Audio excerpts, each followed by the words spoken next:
Bonsoir, cette vidéo est à prendre avec beaucoup de second degré. Toute absence de second degré pourrait rendre l'expérience particulièrement désagréable. Et je n'ai pas vraiment envie de répondre à des dizaines de commentaires me disant que je raconte n'importe quoi. Bref, vous êtes prévenus, bienvenue. Vous l'avez sûrement remarqué, mais Contre son camp est le meilleur buteur de ce début de compétition. Il y a eu en effet 5 buts contre son camp lors des 14 premières rencontres de l'Euro. Je vais vous donner 5 théories qui expliquent pourquoi autant de joueurs marquent contre leur camp. La première, la plus plausible, c'est tout simplement que les équipes dans cet Euro sont très offensives et forcément lorsqu'on attaque fort et qu'on centre fort, il y a plus de chances d'avoir un but contre son camp. Évidemment, cette théorie est balayée d'un revers de main par les 4 suivantes. Donc la seconde, c'est tout simplement que les défenseurs sont nuls. En effet, des défenseurs très bons, à défaut de pouvoir contrôler un ballon, essaieraient absolument de dégager en corner.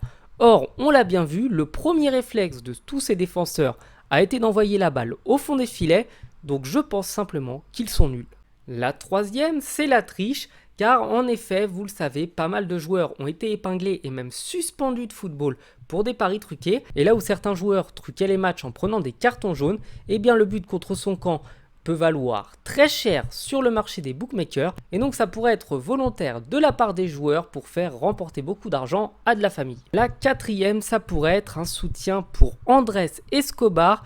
Si vous ne vous souvenez pas de lui, c'est un joueur qui en 1994 avait marqué contre son camp avec la Colombie et qui avait été malheureusement tué par des gangsters à cause de ça. Et donc ça pourrait être un hommage pour Andrés Escobar pour montrer au monde qu'on peut marquer librement un contre son camp en 2024. La dernière, ça pourrait être une contestation de la part des joueurs par rapport aux résultats des élections européennes. Les joueurs ayant vu les résultats très favorables à l'extrême droite un petit peu partout en Europe pourraient tout simplement contester cela en saccageant l'euro et pour montrer que l'Europe ne doit pas tomber dans les bras de l'extrême droite. Évidemment, toutes ces théories sont complètement farfelues, ne les prenez pas au sérieux à part la première.